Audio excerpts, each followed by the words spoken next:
زبور اور اس کا 113 باب جو 9 آیات پر مشتمل ہے۔ خداوند کی حمد کرو، اے خداوند کے بندو حمد کرو، خداوند کے نام کی حمد کرو، اب سے ابد تک خداوند کا نام مبارک ہو۔ آفتاب کے طلوع سے غروب تک خداوند کے نام کی حمد ہو۔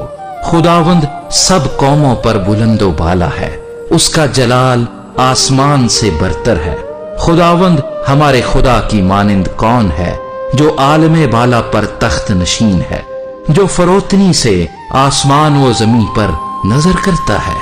وہ مسکین کو خاک سے اور محتاج کو مزبلے پر سے اٹھا لیتا ہے تاکہ اسے امراء کے ساتھ یعنی اپنی قوم کے امراء کے ساتھ بٹھائے۔ وہ بانجھ کا گھر بساتا ہے اور اسے بچوں والی بنا کر دلشاد کرتا ہے۔ خداوند کی حمد کرو۔ آمین۔